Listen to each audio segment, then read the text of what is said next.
Good morning, everyone, and welcome to Spotlight, brought to you by the Georgetown, South Carolina branch number 5520 of the NAACP. We've got a lot to talk about today, educate, and as always, we encourage you to drop your questions and comments in the comment sections. We're across a number of Facebook pages, so y'all drop those comments and questions about everything that we're talking about today: critical race theory, the voting rights bill, the infrastructure bill, and everything hopefully that's going on. And share some knowledge with us. Drop it in the comment section. And with that being said, I'll see you along with my co-host right after this opening.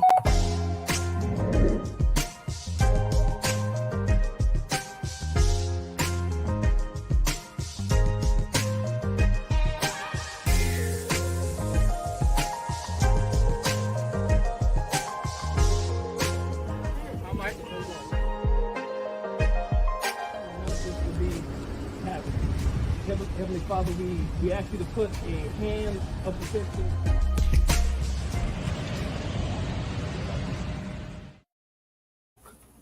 Well, hey, folks, so we're back, and I am going to bring my co-host in. Not first vice president. Why am I saying first vice president? He's the president. Marvin, I don't know why I was demoting you. You're a president. Marvin, what's up? How you doing this morning? How you doing, bro? How things going? I'm doing good. Thank you very much. Got to take deep breath. I'm getting on the road later on. I think I'm like jumping ahead of myself. I'm getting on the road later on. And of course, joining us is Jackie Williams, Reverend Jackie Williams. And Jackie, your communications, right? Yep. Yes. Uh-huh. Thank you. Correct me now. Keep me straight. Okay. This ain't a darn good one, too. Communication. With the NAACP. So glad to have everyone on here, and possibly some other folks may join us. If not, we're going to keep it going. And we want to start with, there's a lot going on nationally and locally, and they're all tied together. And we just want to talk about it, y'all, to share knowledge and to gain knowledge. So let's start with what's going on with voting rights. And we're starting to get into redistricting, because the census impacts redistricting. It determines where the lines are drawn for local, state, and federal positions. So, Marvin, what's the latest you're hearing regarding the voting rights bill and redistricting? Well, redistricting, what's happening there? The House have not moved the information and the numbers to the Senate yet. So they're looking at October before really they get a good hand on which direction we are going before we get any results on the numbers as from the census itself. I spoke with Senator Sabbs on this morning, as a matter of fact, and he said they're still in the process. He said just be patient, encourage people to come out. There will be community meetings and community forums that we really need to get involved with when it comes out.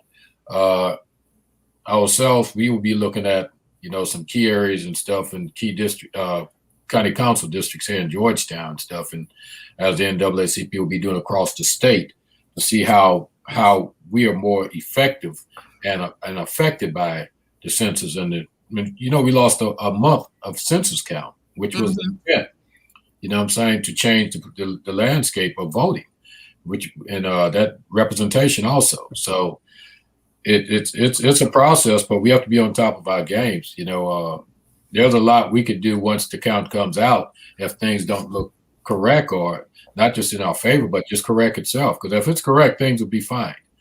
And if it's not, it could be some serious disenfranchisement of marginalized communities and stuff behind this redistricting. And you're looking at another 10 years before you see this again. I think we need to start with the premise that some of the stuff is not going to be correct, not fully fleshed out counting, because not only did we lose a month of the actual counting and evaluating the data, but we had a previous administration that did all they could to prevent people from being counted, in particular Black and brown communities. So Correct. that's a snowball effect. Yeah. somebody didn't get counted because they didn't put the money in to even promote it like it usually is promoted, and having people on the ground going door to door the way folks, used to do. I signed up and never got a call. And I filled out all the paperwork to the end, but I did a lot of volunteer work regardless. And there are a lot of people who weren't called, and that's deliberate. They did it because they wanted to suppress the count. And not only that, Marilyn, if you think about it, remember we had an administration change in Georgetown, kind of administrated at the same time. Mm-hmm. And the past administration, under Sal Hemway, the administrator, he did nothing with it. That's right. That's right. I forgot about that. Until the new administrator got it. She jumped into it in April when she came on board. So we were already 9 months behind trying to deal with the census count. Had not for the Divine Nine and NAACP, we would have been further behind. Yeah. We just didn't jump in and start having the sessions and meet with the community and informing them on the importance of the census and stuff. So it's a whole lot went on. We have done a lot to try to make up ground and stuff for the shortfall. And one of the bad things about it, we need to count marginalized communities. We need to count Black and brown people, because if we don't get counted, not only does it impact us, it impacts the entire community, because that's less money the entire community receives. They're not going to go and say we're going to give more to the Black community because they're more counted. We have to be counted so we get a piece of that pie. Yeah. But the pie itself will be smaller if we're not counted. So it impacts. So people, y'all sitting here, white folks thinking, well, hey, I got counted. I'm cool. I'm good. I'm sitting in this section of the county or town. Well, you getting less money too if we're not counted. People got to really understand it. They got to really understand the big picture of this, and all of this is interconnected. Not only counting the census, but the impact on redistricting, who gets represented. Jackie, you got anything to add? I think a lot of this is, as with everything that we really discussed, it's about making sure that people are educated, making sure that they are educated and they understand how critical it is, how important it is. I think one of the issues, though, with the census counting and being a part of is the fact that I think a lot of people in our community feel like, just like some feel like their vote doesn't matter. I think sometimes they feel like participating in the census doesn't matter either, because when you start talking about the influx of monies that comes into communities as a result of being counted as a part of the census, and then you look at the community, 10 years prior, up to date or what have you, and you just feel like you're not gaining any forward momentum, it's a little discouraging for people. And I think, and I think that could possibly be one of the reasons why sometimes it's really hard to engage us in certain areas, because, we say, well, if we don't participate, and we're not represented, we're not going to, have access to this money, the funding component. And in the back of your mind, you're going like, okay, but when we have the funds in the community, what's happening to to the forward momentum as far as being able to see progress in your community. And so I think it's important for us to always make sure that we continue to educate people, and to be more specific in terms of helping them understand where that money goes, what it's actually used for. And maybe if we can connect the dots a little bit better with more detailed information, it will help them to understand, okay, well, yeah, that does make more sense. So yeah, the fight continues. I think, I want to pop this up really quickly because David Warner touched on that a little bit in his comments, wondering if it was discouraging to some because of the rhetoric, in particular from the Trump administration. But I think also what you were saying, Jackie, that plays a part in it also. It's not just rhetoric from the Trump administration. Let's just be honest. Even our family, friends, and neighbors, people are talking about, oh, my vote don't count. Or census, they're gonna come get you. You know, they gonna, you ain't paid your child support or something, so they're gonna come get you, use it to come get you. That's that rhetoric we hear from our friends and family also. I think, Jackie, some of this is, I think maybe we need to start changing our focus, not just saying get out and vote, not just saying make sure you're counted, but we have to train up our children and older folks too to be engaged citizens. And if you're an engaged citizen, that means you're knowledgeable. And that means we just need to come in and remind you to vote, not to get you to vote. And there's a difference in mindset when you are an engaged citizen, because you're bringing something to the table. You understand that the more I vote, the more I get counted, the more I show up, the more I'm going to get, the more I move the needle. So maybe we as community leaders need to take a step back and say, how can we approach this better? How do we start as parents and influencers, community influencers, to say it's not just get out the vote, register and get out the vote. It's about we're training you, we're raising you to be engaged citizens. Right. Definitely.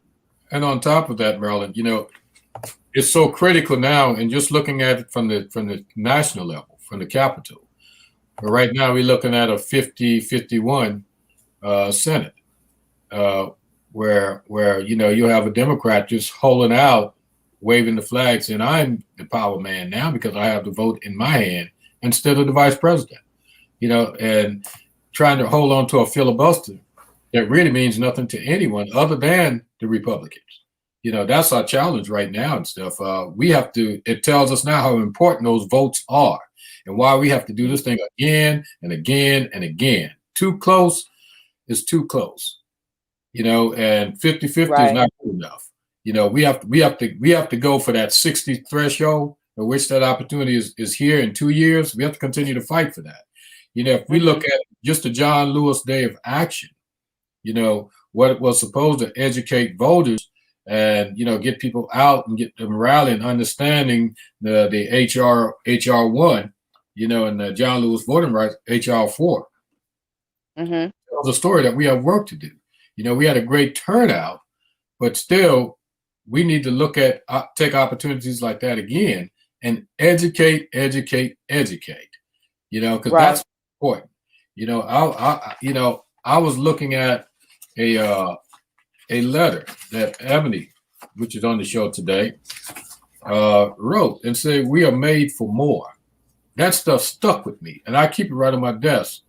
It reminds me that we are made for more, and I really didn't pay as much attention to it until last week. I keep looking at it. I said, man, it's a lot of thought put into this letter here, and what she's talking about, we are made for more, and the only way you're going to get that is you have to keep holding on and adding on and make sure we keep moving people forward. And there's a lot, to our people, and this is not going to change. People say, well, you never made it and you will never make it, but you have to continue to strive. We don't have to be surviving. We should be thriving. It's two different things here. Yes. Right. That's it. Well, go ahead, Marilyn. Like you about to say. No. Go ahead. I'm agreeing, and I didn't get that letter, Ebony. So you need to send it to me. Or did I get it and I missed it? Most likely you did, Marilyn. You missed it. Okay. Go ahead, Ebony. Nothing. That might have been so long ago, but and I didn't realize that we're talking about voting. But something that you always say, Marilyn, everything's interconnected. Everything. Yep. And when I begin to start thinking about, we're talking about voting, but we're at a point in history that is so very critical because we're also living during a pandemic. A pandemic hasn't happened in a very long time. The world is smaller now, meaning people travel, people commune. And this is the more reason why we also have to still stay really vigilant about COVID. And something that I find so very interesting, speaking of voting, is that the governor, McMaster, is up in arms because of Biden's initiative to promote door-to-door promotion of the COVID vaccines. And he writes that he thinks that it's people's rights to choose whatever that if they want to get vaccinated or not, which is so very true. But the point is that it's been identified that distribution and awareness is really still very low. And when you have people in place that, I don't know what it is, but people tend to want to listen to politics and not the science of it all. And we really have to watch who when we vote. Don't just vote for anybody. I think I was talking to Mr. Neal earlier, and everybody knows it. We kind of joke about it. I say I won't vote for my mama if she's not the right person. Don't vote for people just because you know them. You need to start getting involved and participating and learning about the people who you are voting for. And we say it over and over again on this show. Go to city council meeting, which is coming up when? The 15th. On the 15th. Show up so you can at least hear and know and understand. It's hard for you to make a decision when you don't know. How can you vote for somebody if you don't understand who you're voting for? Don't vote for people just because you know them, because you got somebody sitting as a governor right now that's holding people back with ignorance and misconception about the vaccine. And right now, 5 different areas in the South have been identified as being under vaccinated. And those 5 areas could actually set us back because of the different variants that are going on right now. And one of those states is what? Georgia. Yeah. And in my opinion, Georgia is South Carolina. There is no wall or border between here and Georgia. Yeah, they're talking about those 5 areas will spread across the entire country and take the whole country into a whole nother third surge of COVID. And Ebony, I'm so glad you brought up what the governor said, because he may say, yes, you have a right to a choice, but you also have a right to knowledge. And that's what he's denying people when he says, we don't want people to go door to door. Let's say and state clearly what he really is saying, because this is propaganda, what he says, that people have a right to choice. But you also, more importantly, people, get it in your head. You have a right to knowledge to make the right choice. And he knows when people go door to door that they're giving knowledge. We're not going door to door telling people, get a vaccine, don't get a vaccine. We're sharing knowledge. And then that choice is yours. That's respecting your humanity. Governor McMaster doesn't even respect your humanity enough to allow you to get knowledge to save your life. That's the bottom line. He could give a damn about anybody who doesn't have a vaccine. I don't care if you white or black. And I said white first because I'm speaking to white person. He don't like you either. Yeah, that's it. He don't like you either. All he cares about is rich white males like himself and their spouses, rich white females, heterosexuals. This is how deep it gets when you talk about interconnectedness, Christian people. And if they are so Christian, they would be knocking on the doors first to let you know that the Lord has sent me so you can make a decision about your. So let's not get twisted here. These people are for your right to choose, because they are actually taking your right to choose away by denying you knowledge. That's right. That covers everything. It covers voting rights. It covers redistricting. It covers your health. It covers education. They don't give a damn about y'all. Critical race theory. That's the same mindset. Critical race theory is the same thing. Wow. Yeah. So they believe in. I don't need to vote. It does make a difference. And Maryland, we're killing you. Go ahead. Yeah. And going into the next school year, you know, the governor's trying to downplay it, we need to be ramping it up. Yes. Because it's going to be critical. If people really want a taste of how things going to look down the road, they really need to look at last year in the United States, in the last year in Georgetown. He may say yes, right. Taste of how I attended. I think I might have missed one school board meeting last year. Maybe one or two. But all you heard last year was, we want to get back to school. We want the children back in the classroom. We want this, we want that. But yet still, you have a governor that's saying, don't worry about the vaccination. Then you have you have COVID-19 on steroid right there in Georgia. It's on COVID-19 on steroid. So now the risk is even higher. And not only that, it's going to attach to another variant that's already out there. Right. So how stupid can you be as a leader to say something like that? And him and his wife had COVID-19. Exactly. Why did you get the shot? Same thing with Dumb Donald. Why did he ran and took everything they had on the table? They stuck everything in him to save his life. He was on the verge of death. Mm-hmm. Yeah. So it's sad when you got that type of leadership, when you hear stuff like that, and he don't have the right to tell you whether you can knock on somebody's door or not. That's just stupid. He don't have that kind of power. Right. This is not communism. This is not China. These clowns, they get in these positions and call themselves governors and stuff. They're not governing anyone. They're destroying lives. The bottom line. Well, destroying lives. It's you really put a different spin on that too, because it's amazing how they got the vaccine, but they don't want to spread or promote awareness of the vaccine. And that goes to show the mentality of it. The white supremacy in them does not want for you what they want for themselves. Hello. Blank. And they don't have to say it verbatim like that. They show it in their actions. And one thing I see about the NAACP and not just us, a bunch of the other humanitarian organizations, many times they're fighting for people that they're not even they don't even know. We're out here fighting for people that many times our vote may or may not affect. So we need to do what we can for each other and stop getting out of this selfish mentality. I think well,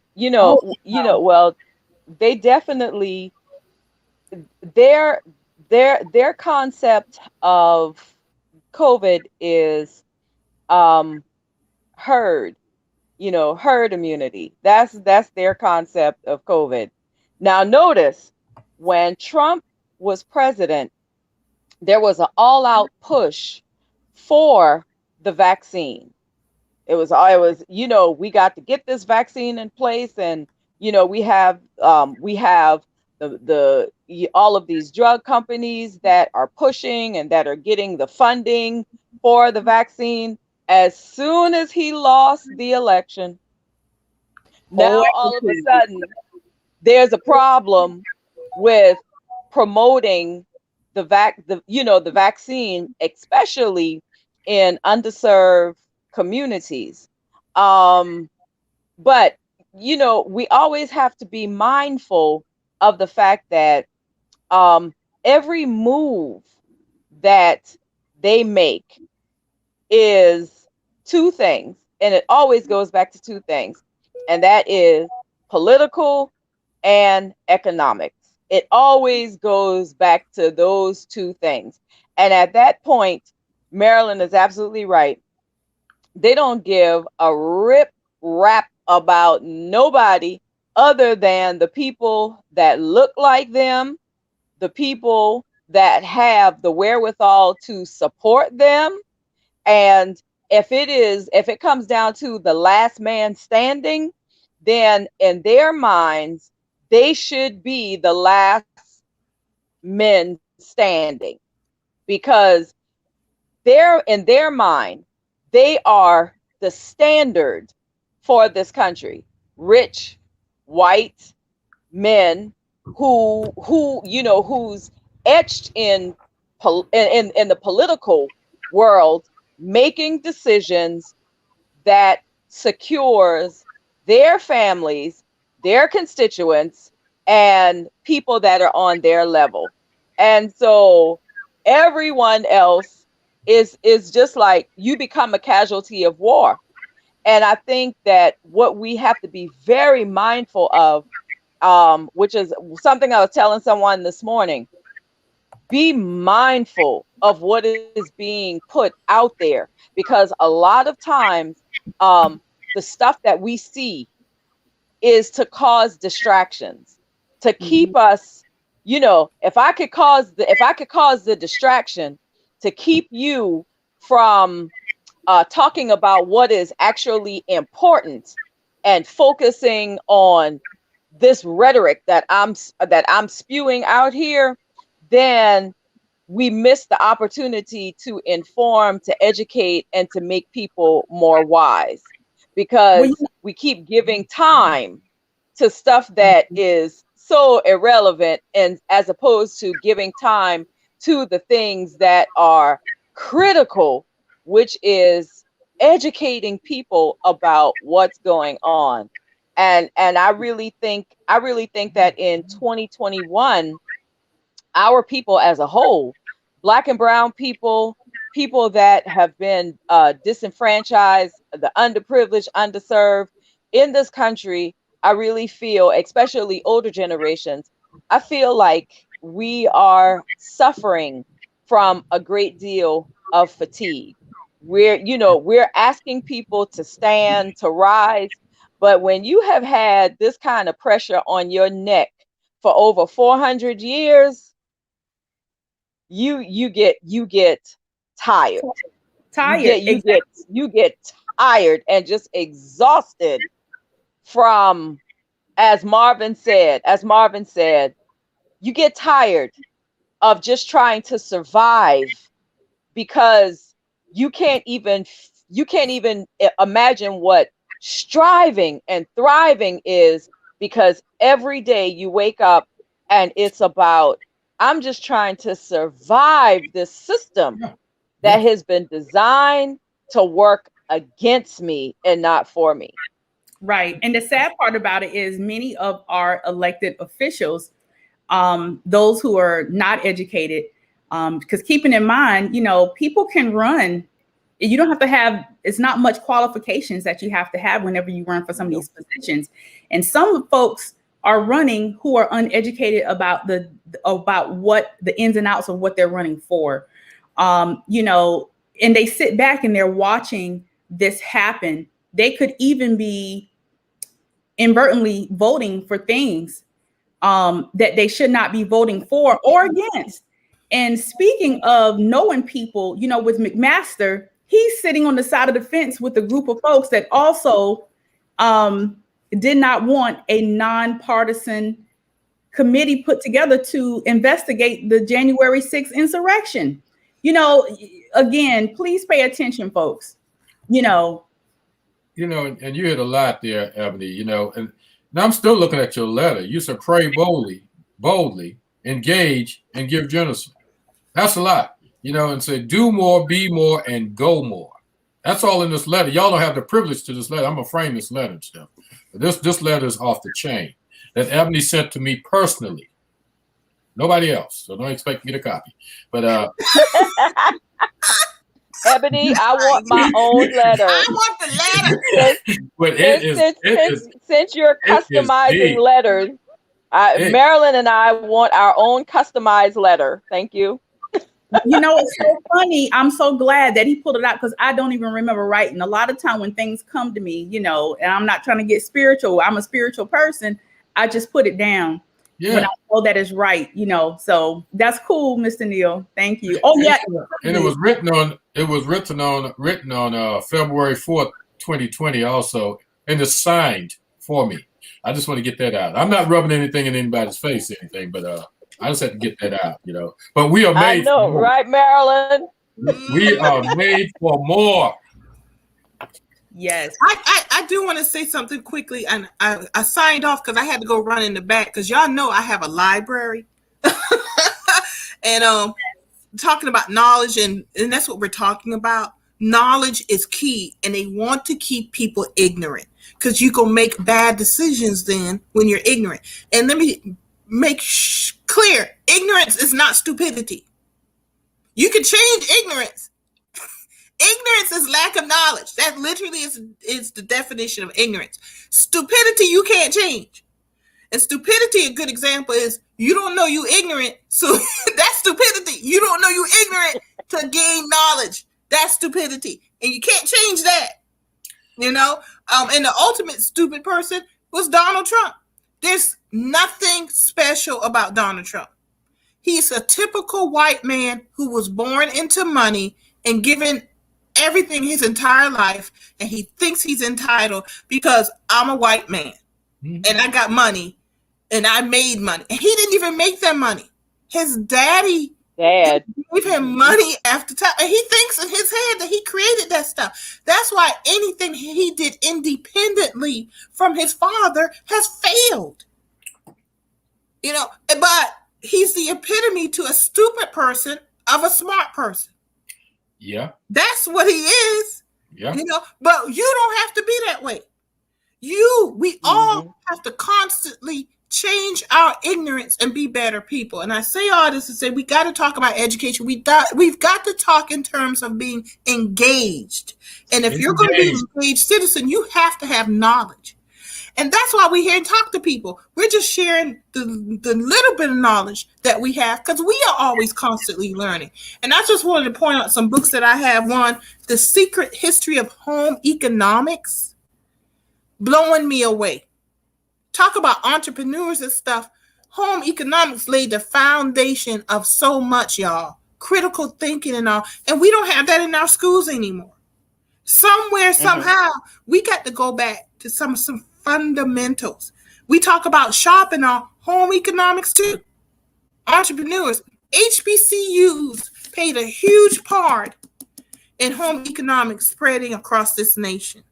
Eleanor Roosevelt, even the Okinawa in Japan impacted home economics. It's in this book.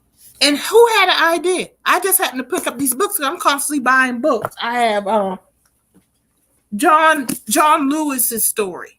Reading that, y'all know how I read. I have like 4, 5, 6 books going at the same time, and yes, they are scattered around my house, even in the bathroom. I'll pick up and read in the bathroom a chapter and then keep going because that's how I've got to read because of time. Another one, Cast.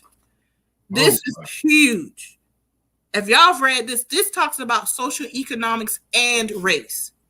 And the thing is, it's just not impacting Black and brown people because as long as elite white people hold their foot on our necks, they holding back everybody. They can't move either.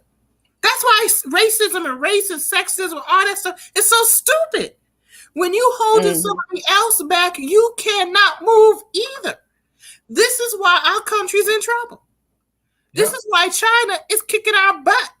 And I'm not promoting China because they got huge human rights issues also, just like America has historically. Shoot, we ain't clean, but we have invested in our people, except for around the New Deal when the conservative ideology flipped and said, basically, we're going to suppress.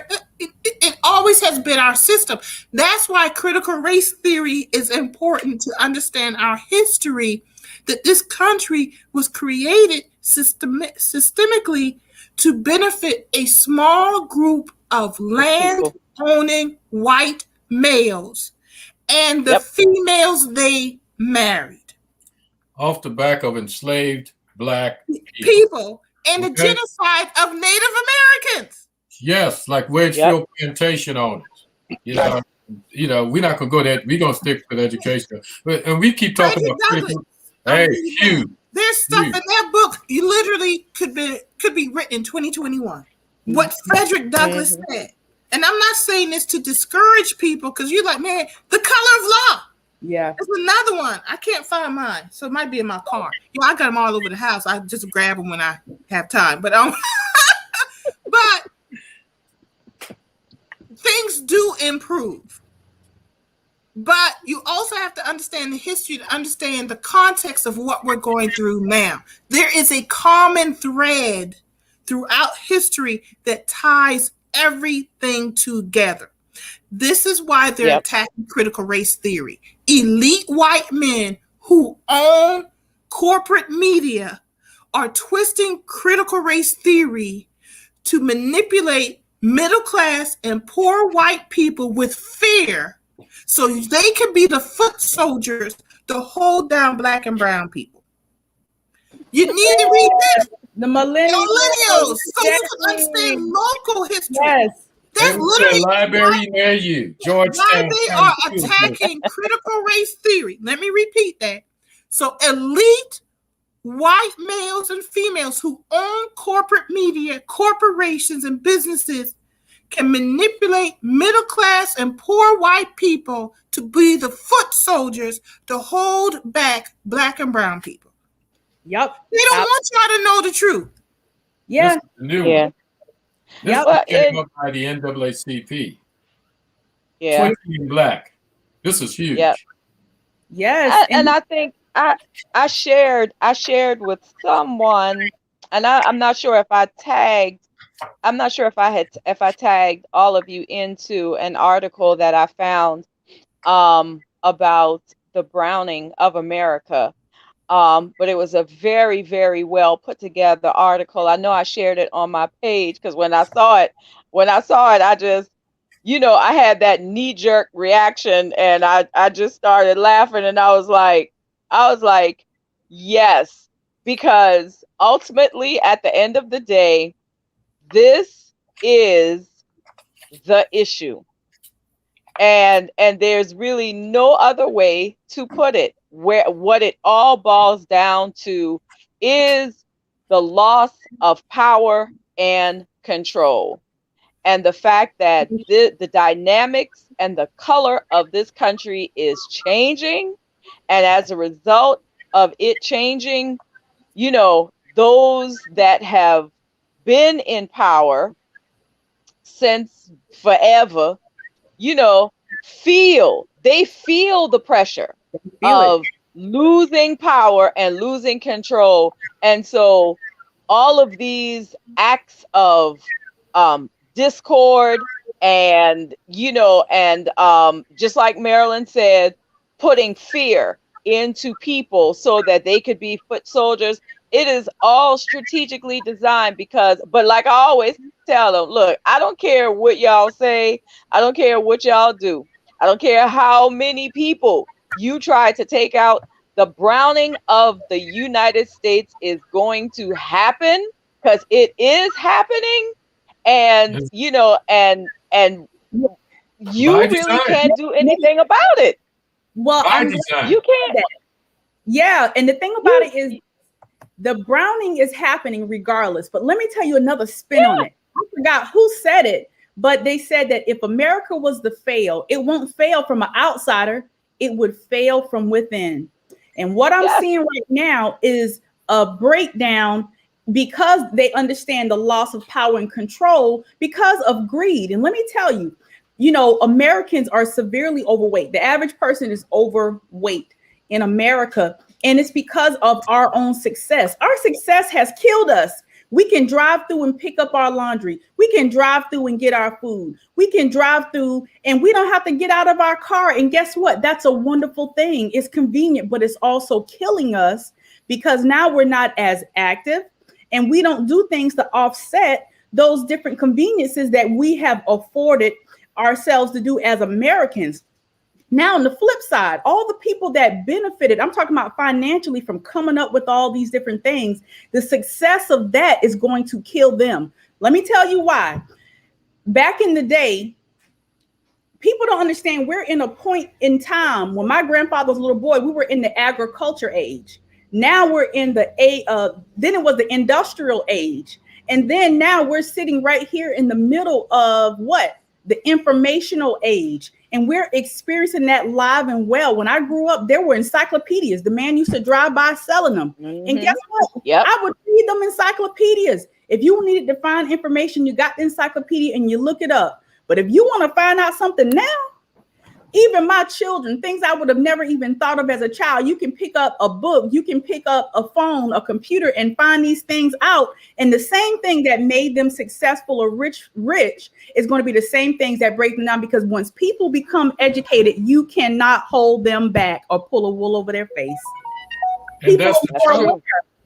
That was always the challenge, though. If you just look at segregation and desegregation, and how it parallels to now, you know, the Choppy and Pleasant Hill and the Wynyard and the Howard High, and how those things came together. You know, it's the same thing. When we had secondhand books, you know, after, you know, Wynyard got their books, then it goes to Howard and Choppy, what's left. And that's the way it rolled in Georgetown County School District. We have to share books in class, share books and homework in the community. You get through the books, you run it over to so-and-so's house so they can get their homework done. Those are factual things that happen. You know, schools being built without the consent of the Georgetown County School Board.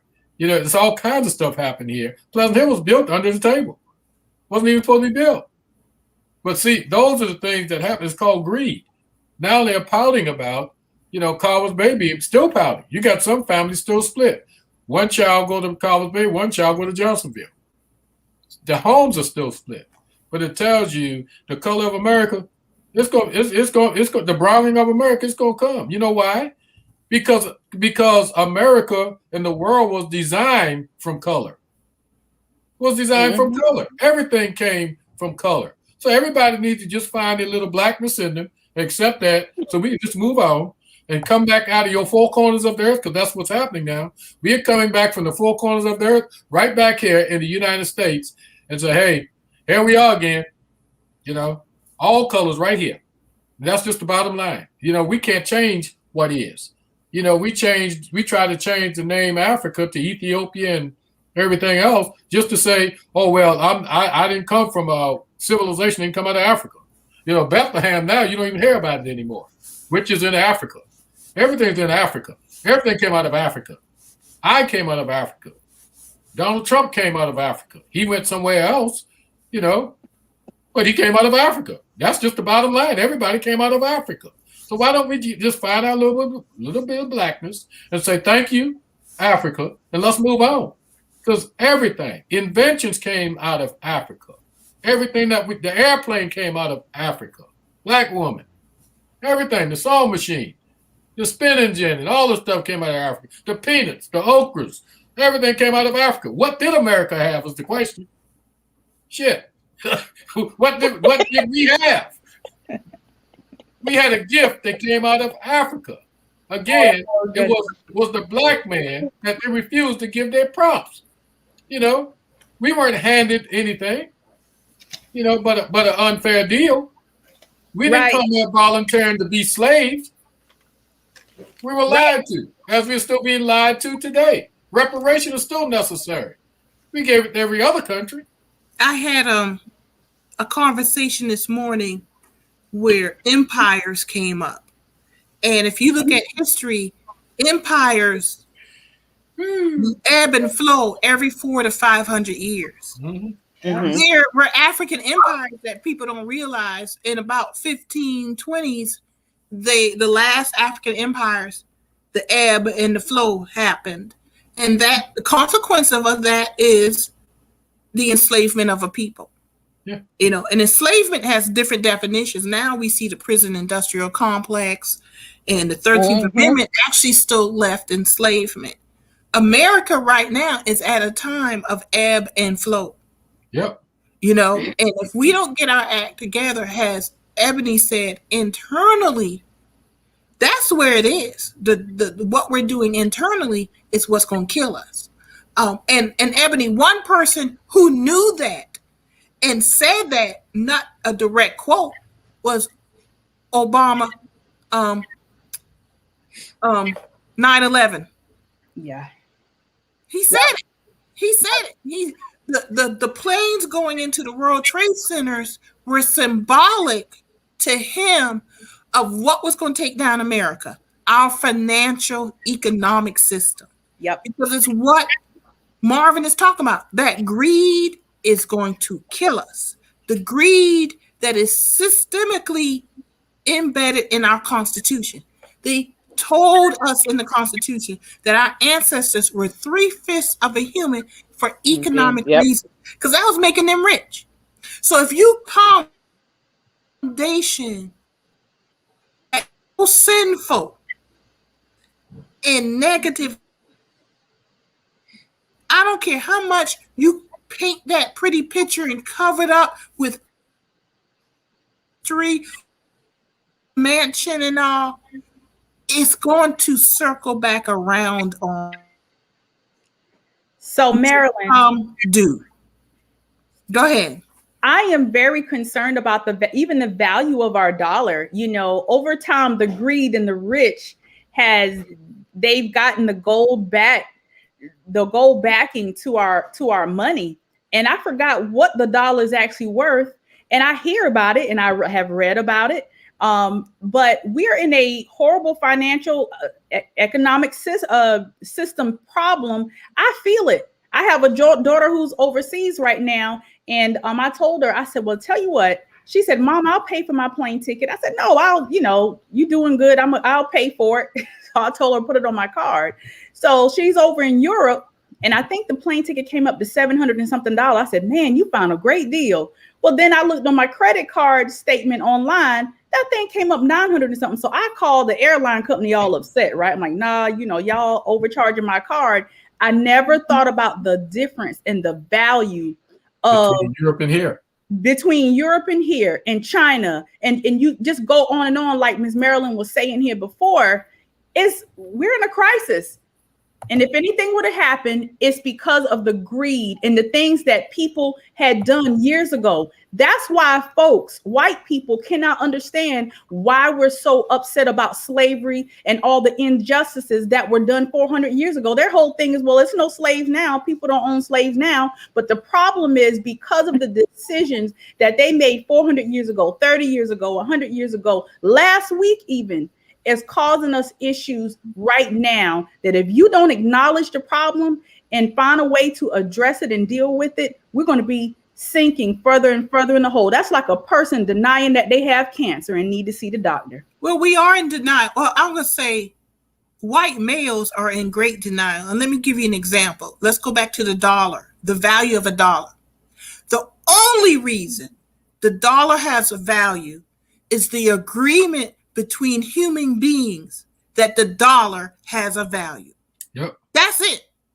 We could go tomorrow and say, we want this stapler to have a value of $1, and we're going to use staplers to buy what we need. Literally, we made an agreement between human beings that gold has a value. Yep. We getting hip to this now. This is capitalism. We are agreeing what has value.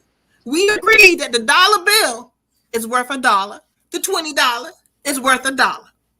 And we've agreed that the government will produce that.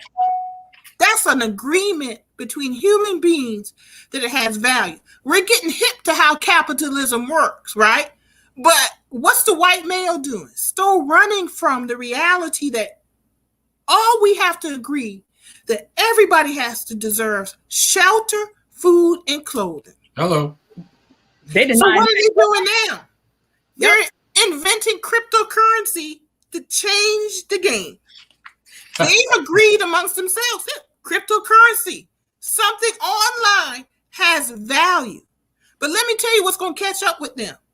No one else has agreed that cryptocurrency allows you to buy a house, food, etc. So eventually what's going to happen, it's probably going to crash because I ain't taking no cryptocurrency for you to come by my house. There's no ceiling and there's no bottom. Well, so literally, money has no value until we agree that it has value. Right. And that's why workers don't understand. And that's why they keep us ignorant from our value. Workers create. Workers produce. That's why strikes. Stop tomorrow, right now. This world. You took it out of striking. Why you think? Just think about now the right to work state, the at will state, and labor union law. Just those three things. And we talk about that right now, Jackie. You could jump in anytime. Get ready. I know you're burning right now, but but it's huge. I used to always think, because everywhere I went, I had good jobs, made good money. I didn't have the problem of folks just saying, well, we're going to pay you this much out. You have to know your value. So I got paid for what I thought my value was. But everyone didn't get that opportunity. So, Well, and I just want to make one statement, Jack, you can have it. Tom Rice came into the auditorium in Georgetown, and he made that statement. I have to keep reminding people that the minimum wage was good enough because it keeps Mexicans from coming in to take our jobs in America. Okay? So what does that say? What do you think he is saying about Black people and those that's making the minimum wage right now with no union pushback? Right. Go, Jack. Well, we are we're considered lazy now simply because generations have changed and their mindsets have changed. And generations are now saying it's not a matter of being lazy. It's just that you can't make $7 and some change make sense for me. So no, sir, no, ma'am. I will not come and work on this job and make $7 and some change, and you continue to get rich, and I'm out here having to work 3 of these jobs just to try to make the ends meet. I think one of the things that I think one of the things Jesse Jackson used to always say, when he was, back in his prime, when he would, be doing the circuit and speaking different places, he always would say, we just want the playing field leveled. I think for Black and brown people, one of the things that we have to accept this. We got to accept it, because that's half the battle won. When we can accept that the playing field was never designed to be leveled for us, then we can change how we look at the playing field and how we need to gain entry and the things that we need to do. As long as it's like begging people to constantly begging someone to give you a seat at the table, constantly begging somebody to give you that at the table. And Lord have mercy. Hold on. Can y'all hear me? Yeah. Mm-hmm. I'm sorry. It's okay. It's like constantly begging someone to give you a seat at the table, and you feel you deserve it, but but in their mind, you have no right to be there. Tyler Perry was one that got it. When everybody looked at him and said, aren't you going to Hollywood to try to get a seat at the table? He was like, no, I'm not going where I'm not wanted. And I understand that. But I have the wherewithal to create my own table. And we've got to get to the point where we understand that, who runs this country, ultimately, what is going to happen over time, because there will be a shift over time, definitely. But in the right now moment, it's people like Marilyn and people like Ebony, those who have said, look, I will create my own table. And we have to teach our people and educate them and give them wisdom to say, this is how you create your own table. That's one of the things, the positive sides that has come out of this pandemic. It forced a lot of minority people, Black and brown people, to create their own table. And, and when we look at the value of $1, Zenobia Harper said something in a conversation that we had. It was, I think Marilyn, you were a part of this conversation as well. And she said, those who understand the earth, the land, will be the one that will be wealthy.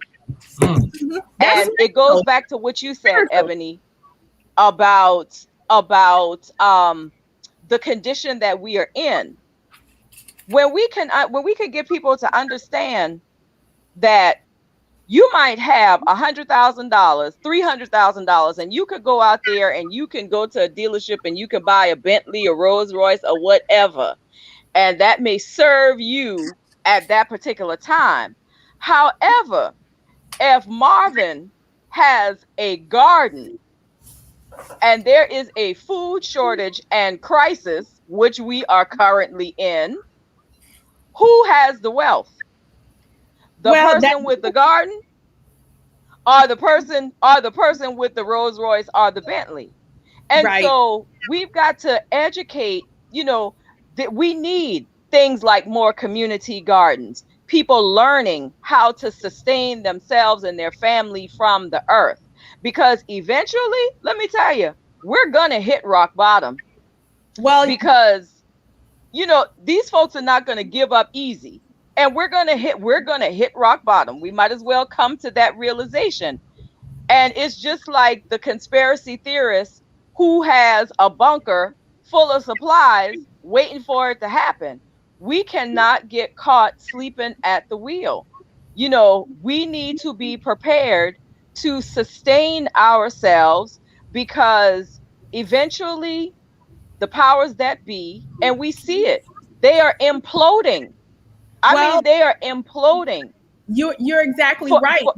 Because they fear Black and brown people. That's the bottom line. That's really it. Well, and like you said, and they see us coming up. I can't hear you, Ebony, for some reason. They see us coming up, and they don't know how to handle that. They don't know what to do with that. They don't know how to deal with that. And either we're going to continue to try to keep addressing their problems, or help our people understand how to be prepared to go through this war we're getting ready to go through in this country, because it's coming. Well, here's the thing. I want to just really hit on what you and Marilyn just said. And this is a really good example when you start talking about value and currency and education and bringing all those things together. This is a really good situation here. It's go where you are celebrated and not where you're tolerated. This is the oh, that's huge. I mean, Howard University. Howard, the place where she wanted to go, she would not have been celebrated. She would have just been tolerated.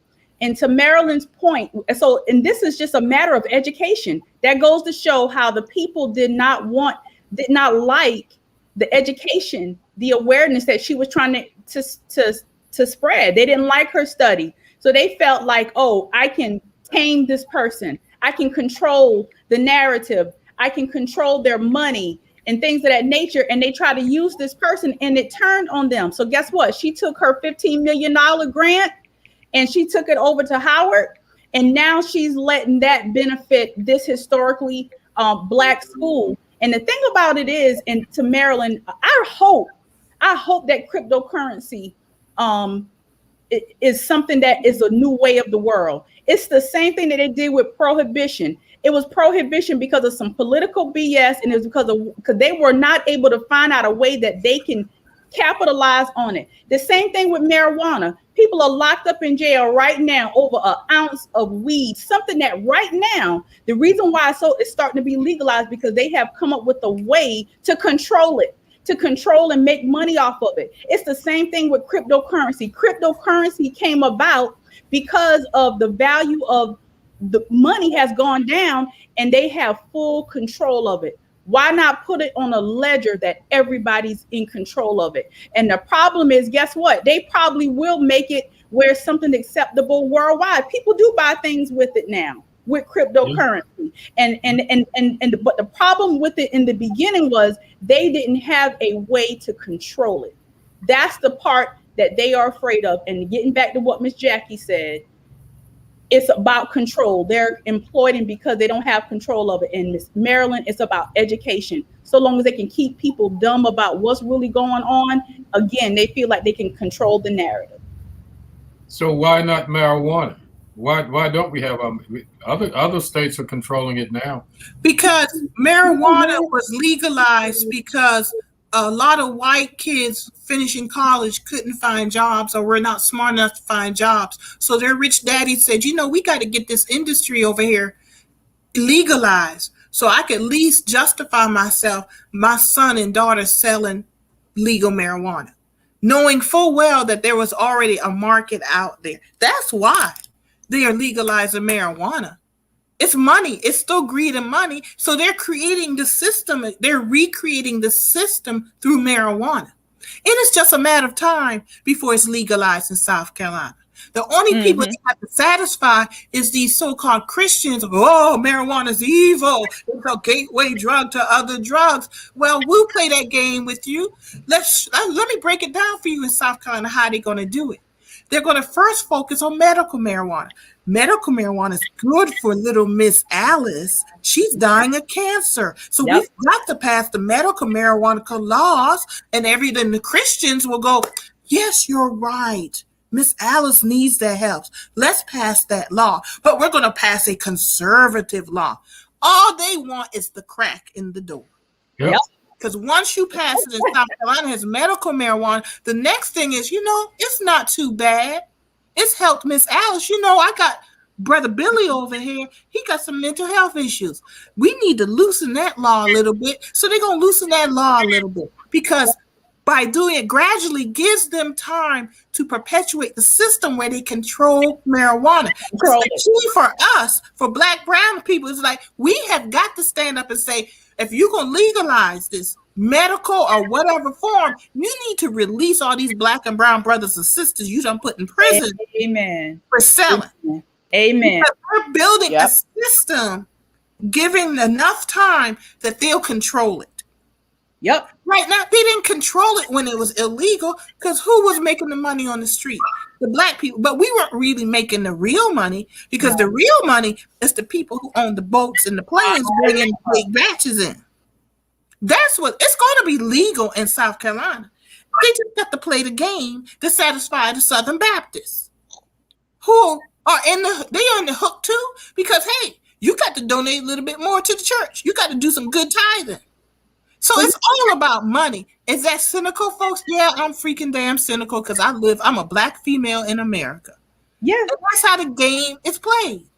Well, they're doing the same thing with women's rights. They want to tell women what they can and can't do with their bodies. They want to talk about birth control. They want to limit birth control access. They want to limit insurance and things of that nature. We're talking about different situations. So you put women in a situation like that where they don't have control over their own body. You want to put that you want to be in control of what's going on. The problem with this I have is this. Stop letting insurance pay for Viagra then. Because the dudes can have all the erections that they want. And at the same time, they telling women that we can't do what they want. Nobody wants to pay for it. And how I know, I work with Medicare every day and we pay for plenty of Viagra with our tax dollars. They need to stop it. The Christians need to stop it. I know you didn't say that, Ebony. She did. True. She did. We got it on tape. We're going to repeat it for you and email that to you.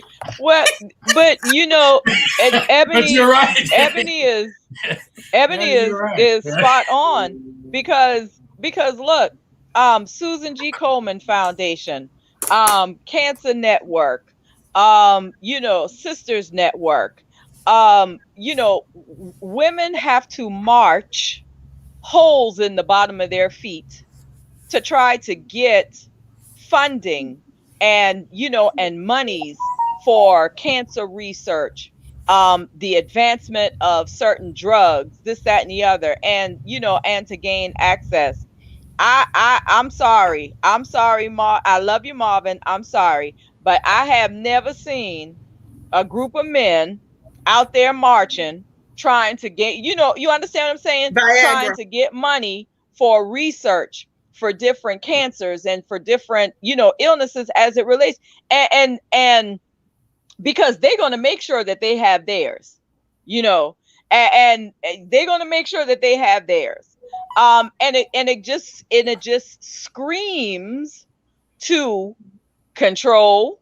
It just screams to control, and it screams to sexism. It screams to it. It's hard for me.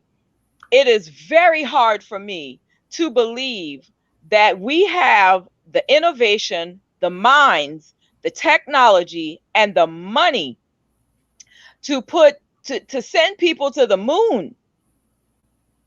Okay? To put satellites in space.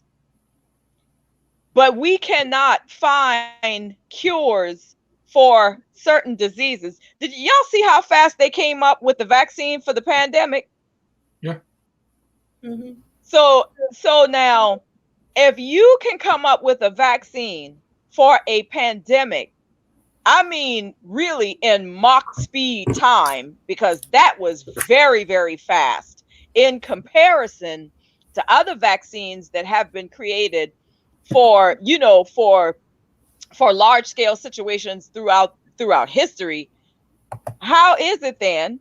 How is it that the money, that the funding, that the resources, the people, the technology is not there for these other things? Because how is it? Because what you're saying, Jackie, is all about priority. And it's driven right in front of our face.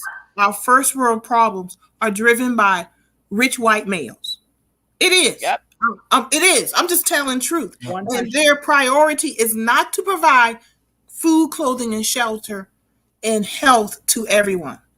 They literally have calculated it's okay that a few poor white people die, because then we can make the argument, see, it's not about race. Look, there's some poor white people dying over here. They've made the calculation that we need to keep people in place where they are so they can constantly serve us and generate our wealth. Because that's the workers generate the wealth. Mm-hmm. They just created a system where they benefit from it financially, where their money is making money. A good example of that, what you're saying with going out to space, Elon Musk, Virgin, the guy who created Virgin Atlantic, and Virgin Air, are literally spending billions to create their space toys to figure out who's going to be in space first, rather than taking those billions and putting people in homes. There is no reason we have homeless people. We actually have more empty houses and buildings than we have homeless people.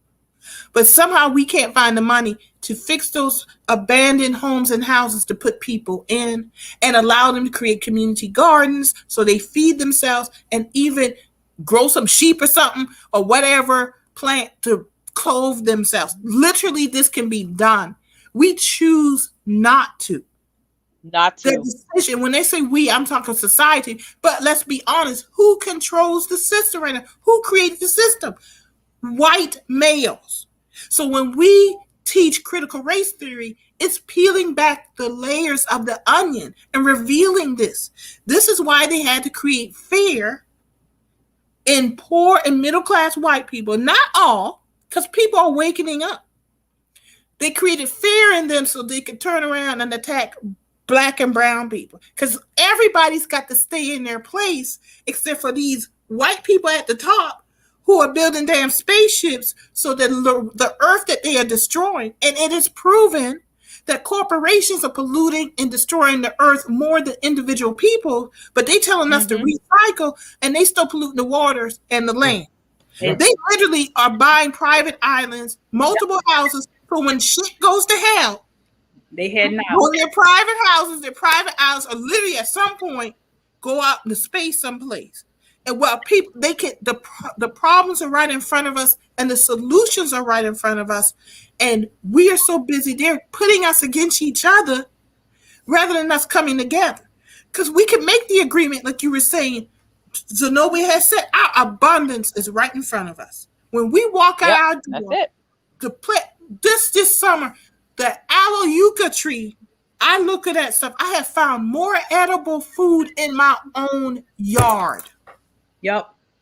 That I didn't know until I started getting more knowledge. The aloe yucca tree with those white flowers, once I found out they're edible, I have literally walked out my door, picked the flower, and eaten it in my mouth.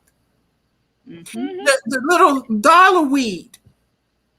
You know, Zenobia is now making the seasoning from it. You could take the dollar weed that we see at the beach. It's in my yard because, y'all, this is all nothing but ocean. We were ocean. Yeah. So this is in my yard. You can pick that and put it in your salad. But daffodils, that's a prime example. We buy Roundup. We are sold Roundup, a cancer-causing chemical, to spray on daffodils because we've been convinced daffodil is a weed, it's ugly, when daffodil is a flower and every part of the daffodil can be used. It's edible, used for medicine, tea, everything. Yep. Yes. And the chemical that we use to kill the daffodil causes cancer, and the same company that creates Roundup has created the cure to the cancer. That's horrible. It's horrible. Horrible. And that's something. Man. But you know what? We are all right now, believe it or not, we all are black, white, no matter what color, no matter where you live, what your religion may be, we are all suffering the consequences of colonization. Yep. You know, when you think about Americas before it was colonized, people lived in harmony with the land. Go to Australia where the Aborigine, Native, Indigenous people live. The indigenous people who are going to save us. Go ahead. Yes. Australia was fine. The people were healthy. They lived amongst nature until what? Colonization happened. Go to almost any continent you want. Go to South Africa. They about to mess the Antarctica up. I don't know what he's doing down there. But short of the long, anytime they start colonizing something, and it's so bad till they've destroyed, like Marilyn said, destroy the earth. And now they're trying to find a way to go to a whole new planet to tear that up. So I just don't understand. They need to get a grip with what's going on, because anywhere colonization happens, no good comes out of it. That's right. Long time. That's right. That's right. We suffering right now because of it. And the people about to rise up. And I want to say this, and I'm going to have to go. But America was created to be a white country. The globe is majority black and brown. America is simply catching up with the rest of the world. That's why people are freaking out. True. Because the cloth is being opened to reveal your ass has created a white country. You literally left someplace that you claimed you were being suppressed for religious reasons, and it's much more nuanced and complex than that. And you came here to establish the same thing. You just didn't do it by birth. You just didn't say you got to be king and queen by birth. You're doing it by money.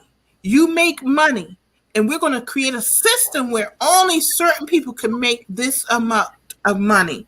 And we're going to intermarry with each other. We're going to exchange that money with each other. That's what cryptocurrency is doing also. Because yes, they're exchanging cryptocurrency, but it's so a small group. It's not the masses who are creating cryptocurrency and exchanging it. That's why money, when we make that agreement that a dollar bill is worth a dollar bill and the masses start using it, it changes things. That's why with knowledge, when we get hip to the system and what's going on, you have no choice but to stand up and be a man and a woman. Because you realize this system, as Jackie said, was not built for me. That's why when I started, got to get your Chamber of Commerce, and I said, I'm not building this for a seat at the table. I'm building a whole new table. Amen. That's it. And that's a dangerous thing, y'all. We are 4 people sitting here who've been threatened. We've been threatened. I'm used to that. Because when even the little bit that we do threatens the system, because when you multiply it, that's the danger of the internet. Why they want to control the internet. and price different levels to it, because they know if anybody can get on from their house and talk truth and talk knowledge, and y'all don't take my word for it, we always showing y'all books. It's a whole bunch of people out here. We giving y'all resources. Y'all ain't got to, don't take our word for it. Go do the work for yourself. It's out there. This ain't public TV access channel where they just spout conspiracy. I'm not about conspiracy. I'm about y'all getting knowledge and education. You can change the world. Yep. You can change, but it got to start with you, the individual, connecting with other individuals. That's what they're afraid of. That's why they, once again, critical race theory. Oh shoot, we got to make that the boogeyman. But you know what, Maryland? Ignorant white people scared again. But you know what, Maryland? People that's afraid of the theory they talk about, critical race and stuff, they're the same people that you're talking about. You know, and the danger of the whole situation in America, most of our threats come from a domestic situation. Home-based terrorism in America. Hate. Right off the back of hate. It's terrorism. Domestic terrorism. America has more terrorist threats right in America by their own than any other country have threatened us. We have killed more of our own than any other country that have threatened us. You know, so this thing about teaching hate, yeah, we're trying to come out of that. That's why you have to teach all history of America. Black, white, Confederate, and all, but every one of them need to go in their prospective place. That Confederate mess need to go exactly where it needs to go at. Back to the graveyard where it came from. Okay? So when we don't need to play with that, talk with our heritage. No, that's y'all's heritage. You know, we didn't create Confederacy. No. Hate did that.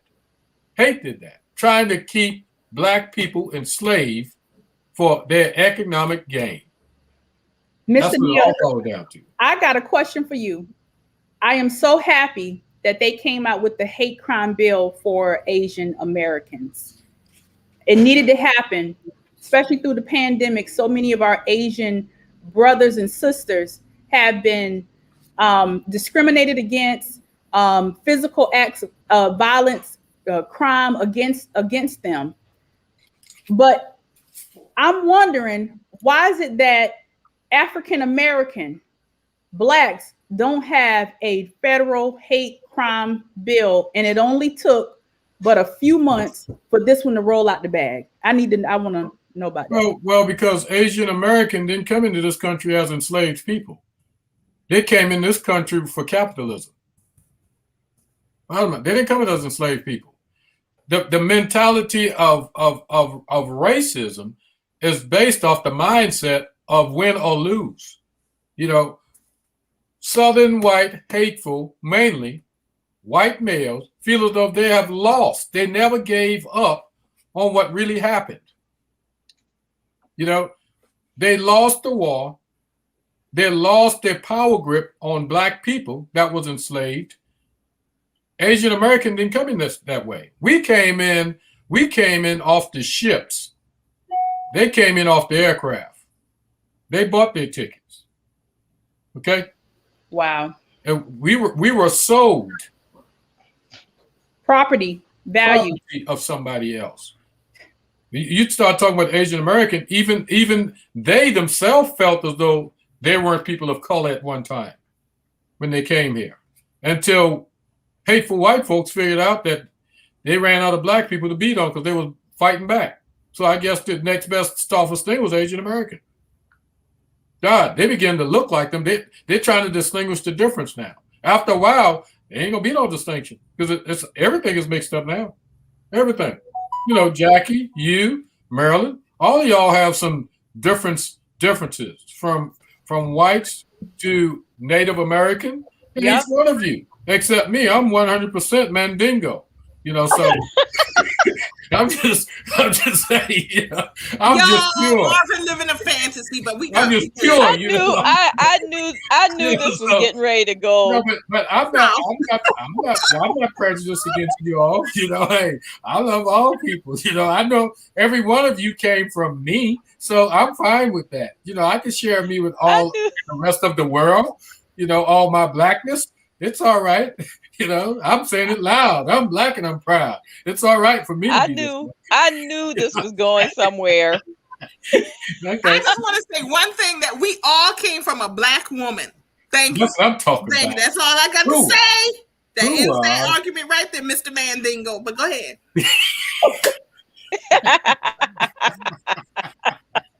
Lord Jesus. I was just sharing my point. Ebony, You know? I would like to add something to what the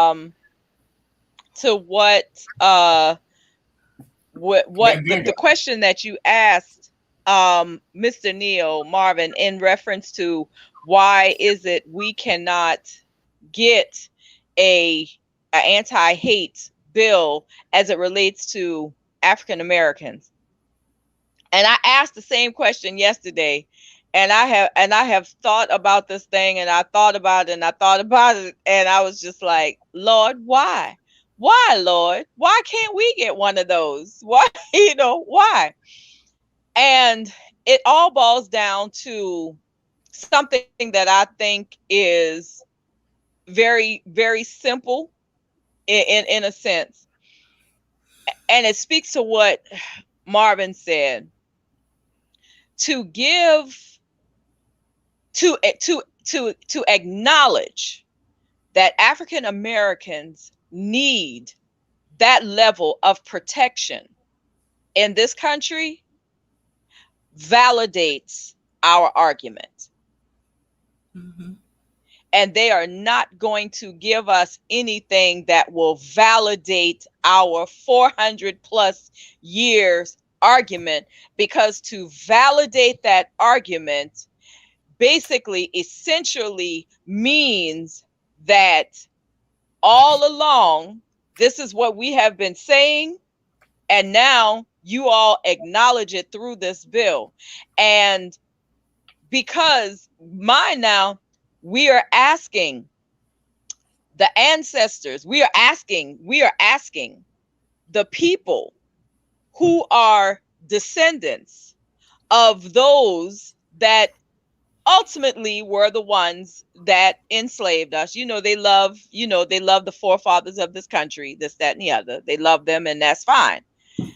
But it's like going to your enemy, for lack of a better word, and saying, protect me.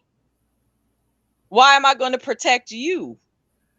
Because in protecting you, then that means I have to take ownership of the part that we have played in the fact that you even need protection to this day. We're not going to get that.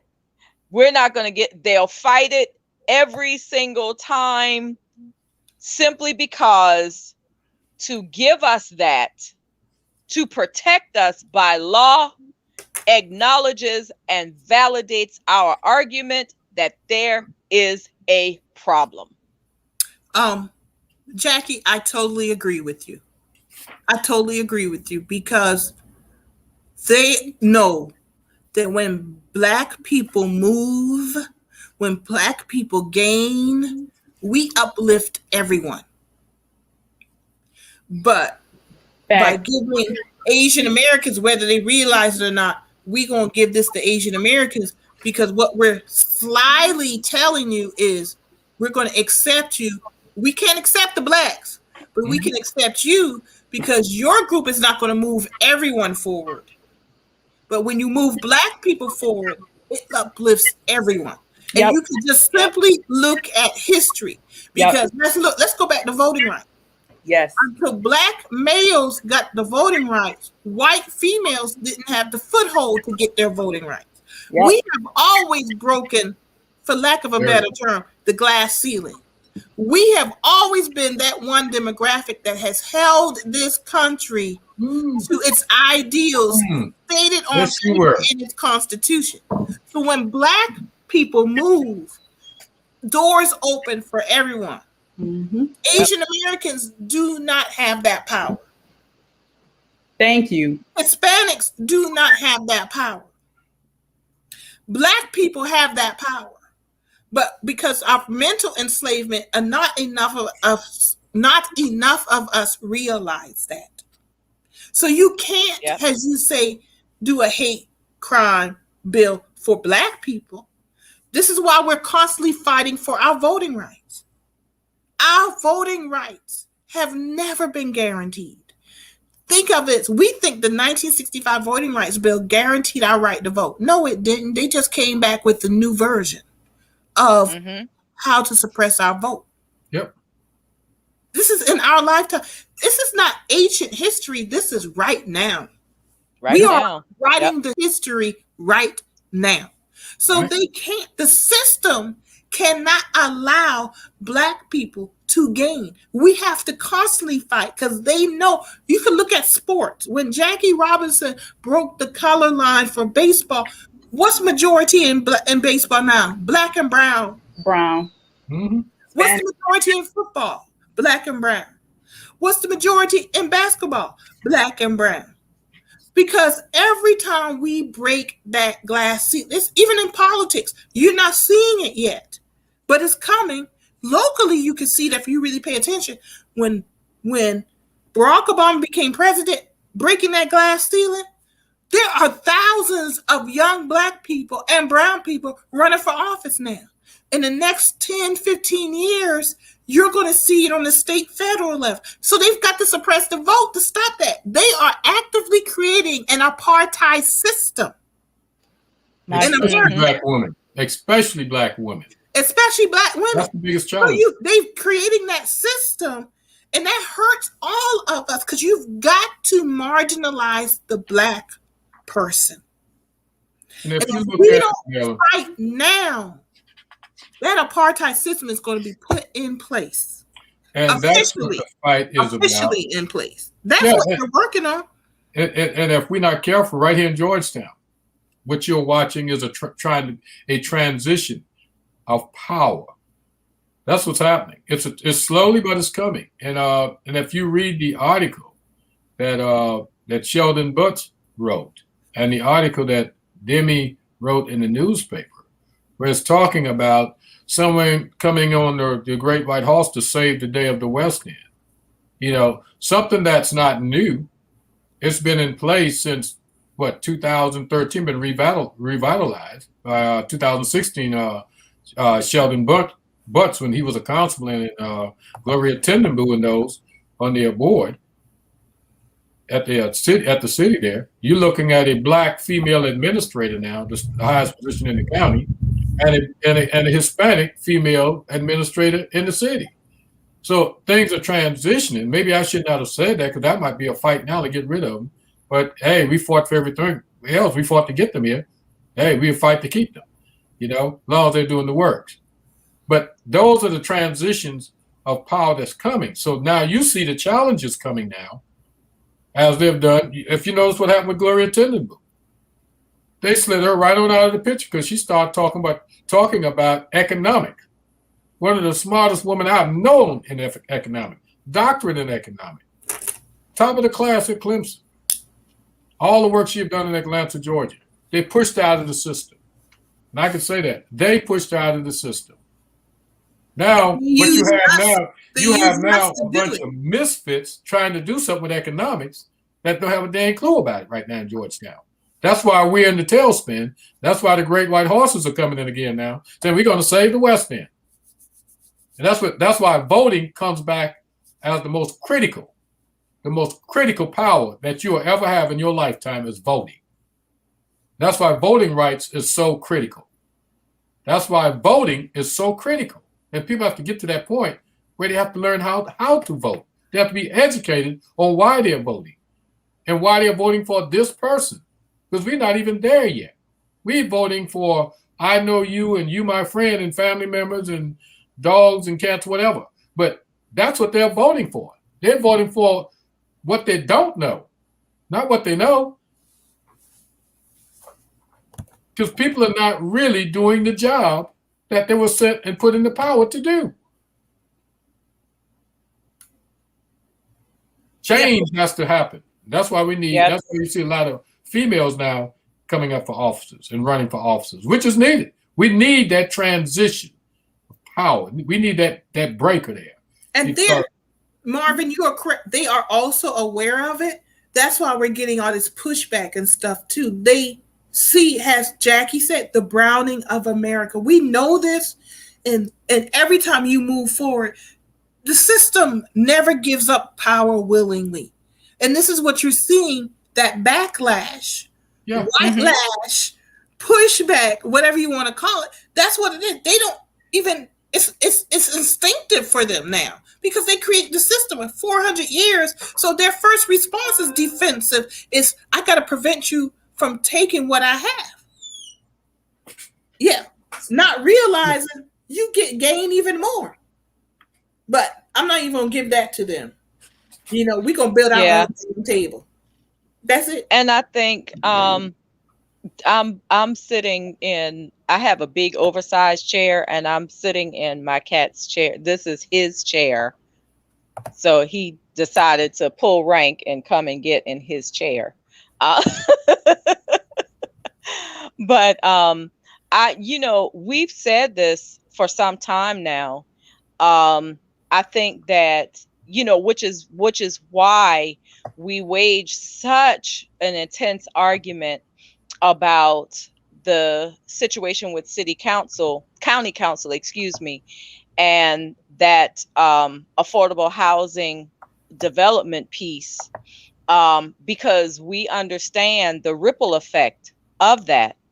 I kind of think that maybe we looked at the whole situation with Donald Trump, the Republican Party, a lot of the resurgence and then new groups, that just really came from everywhere with all of these agendas, and the undercurrent of it is just hate.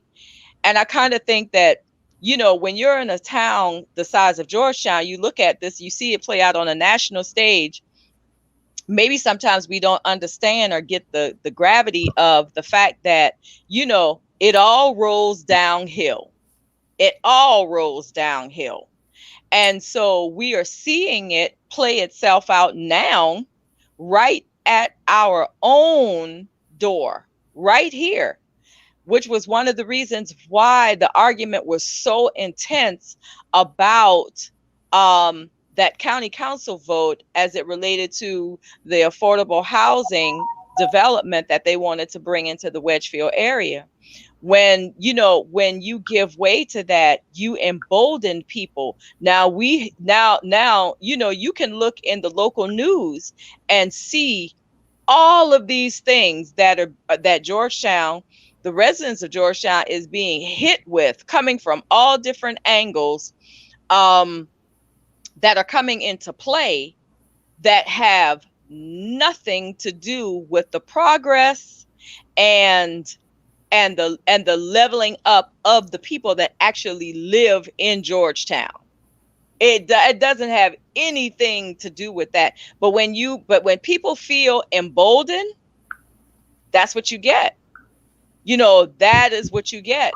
And so now, instead of us being able to focus on the issues of progress, it's like you got to out fires, you have to come back, you have to strategize, and you got to get back out there and keep fighting these wars, because doors keep, it's like you can't leave the door open. You can't even leave it ajar for that kind of mentality to even creep into the community, because here it is. Here we are. We got to ask the question, though, which goes back to what you were saying, and that is accountability. And we can never be afraid or apprehensive about wiping the whole slate clean, if that's what it takes, and putting people in office who have the community's best interests at heart and will listen actively to the needs of the community and work fervently and feverishly to bring those things to pass. And that we do not have. We don't have that. And that is the reality of where we are. And sometimes it takes situations like the ones that we are dealing with right now, you know, to we keep saying apply pressure, but sometimes the pressure that's applied is right at our own door to cause us to become engaged and to act with a sense of urgency. And we have to do that. We have to do that. This is a battle we cannot afford to lose. Where we are right now, this battle we cannot afford to lose, because it will change the entire landscape of the war. I think we can't, Jackie, I agree with you. I think I would change one thing. We can't afford to lose the war. We're going to lose some battles. And I think, but in the battles, there's got to be some wins. We come out with new strategy and to win. Mm-hmm. And so, and I say that because I think some things have to break so that you can fix it. Yep. Because that's it. Our apathy also comes from the fact that we accept something, we normalize unhealthy stuff until it gets to the point that we have to break. Yep. And I think we're rapidly heading towards that on a local level. Sometimes you got to break something so that it's revealed. Then people will wake up and come together and fix it and move forward. Mm-hmm. That's why this is always cyclical. Even your life is cyclical. And that speaks to, if you want to, even within your community, family, you have to break generational trauma. You have to make a decision to be a stronger, better person. And for some of us, a lot of us, it comes to a breaking point. We just have different breaking points. Some of us, you may be an alcoholic and you hit rock bottom and you just don't want to be on rock bottom anymore. Some of us, you're just a little uncomfortable. Maybe you lost a job or you didn't get something today. You didn't get the ice cream you wanted today, but to decide, okay, I'll make my own ice cream. For some, it's different breaking points for us as individuals and us as communities.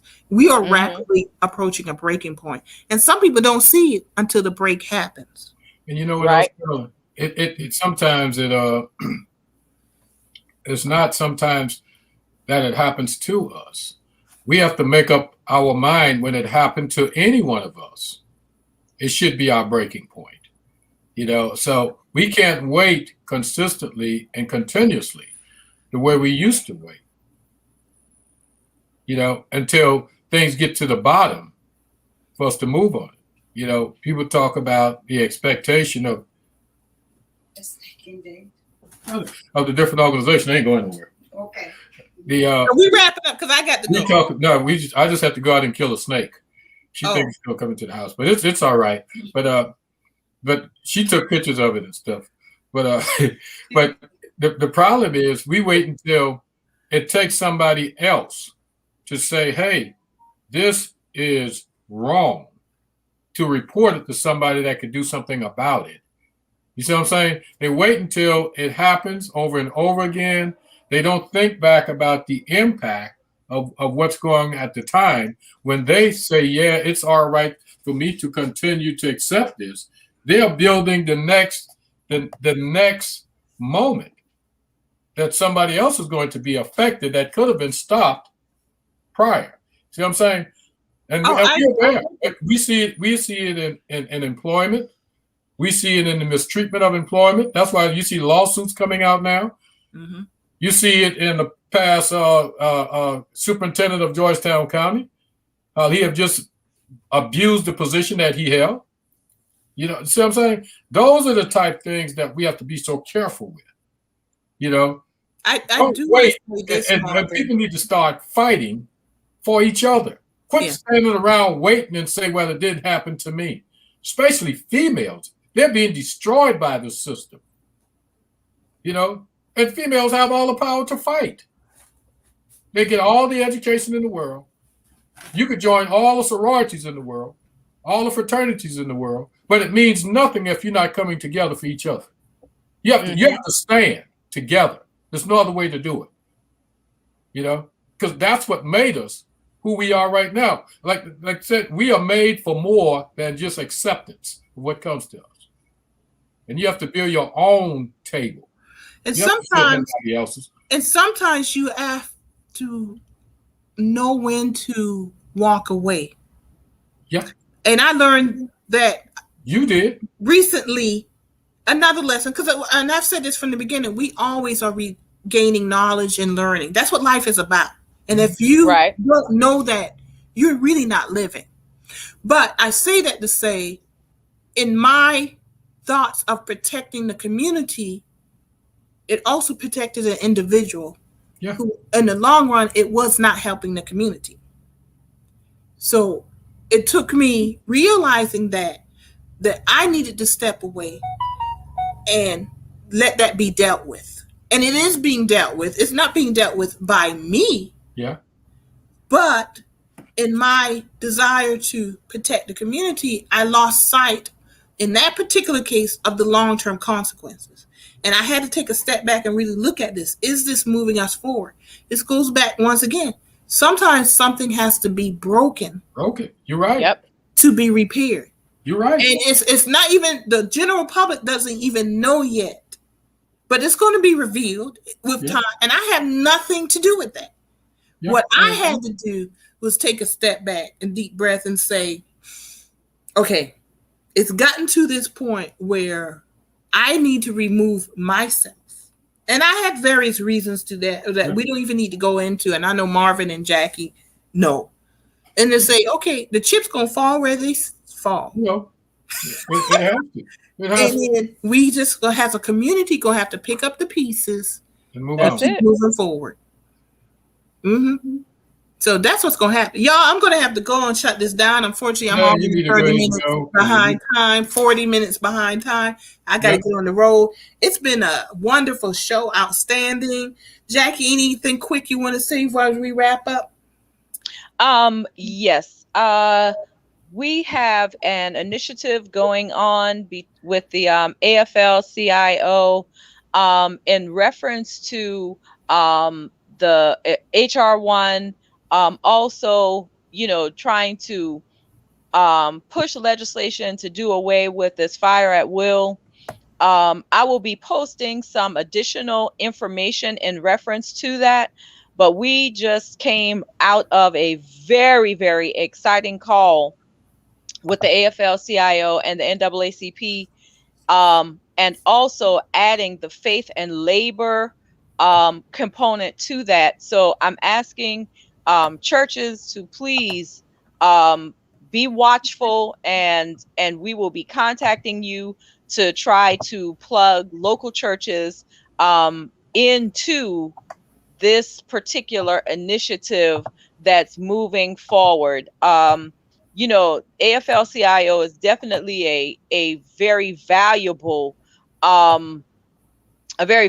organization that we definitely need, trying to protect the rights of workers. And so we are trying to reignite the interest in what they are pushing, the agendas that they are pushing forward, and trying to get at least that $15 an hour raise of the minimum wage. So I will be dropping some additional information in reference to that.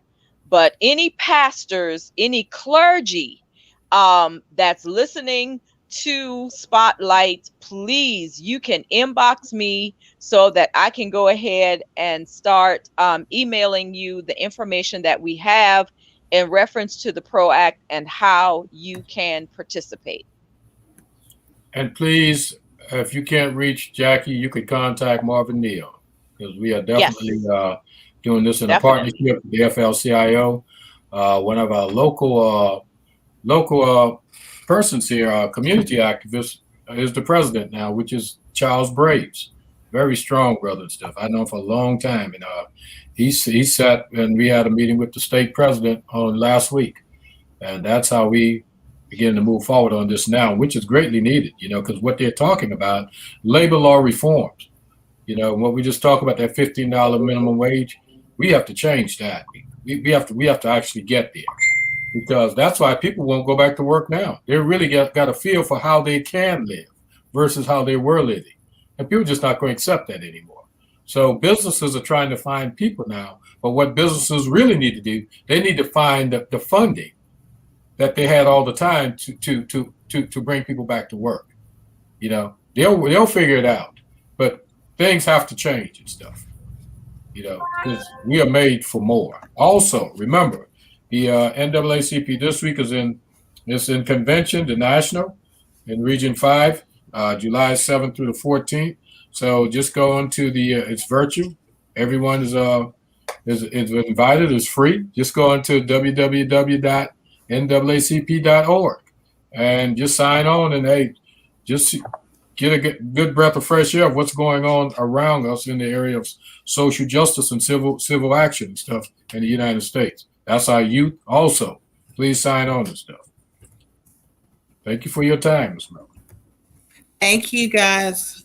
It's been a good show. Good feedback from our viewing audience. And looking forward to Ebony's doing it next week. I'm traveling this week. Go ahead. Remember the city council meeting. Yep. On Thursday, the 15th at 5 o'clock, Jackie, or 5:30? Excuse me? The meeting, 5 o'clock, be there. Yeah, because you have to, if you want to do council, you have to sign up before. It's at the municipal building on High Market Street. Yep. The police station. The police station. Please be there. City council meeting. A lot of hot issues that need to be dealt with and talked about, and just be there just to understand what's going on with city government and how this affects you as citizens. City government affect all government, county government and all. It's the county seat. Yeah, it's the county seat. All within the municipality is a part of the county. That's where we are. So we have to get involved, because what affects one affects all. Sure does. We have to get involved. Right. And remember to get out and vote, get people registered to vote, knock on doors. And those candidates, you need to hit the ground running. You just can't show up and say, vote for me. And have a platform. We're good. Thank you, everybody, for joining us. Marvin, thank you. I'll be seeing you. I'm getting ready to hop on the road, and we'll see you guys later. Thank you for joining us, everybody. Have a great weekend. Be careful, Marilyn. Thank you. I will. Thank you. You too. Bye. All right. Bye-bye.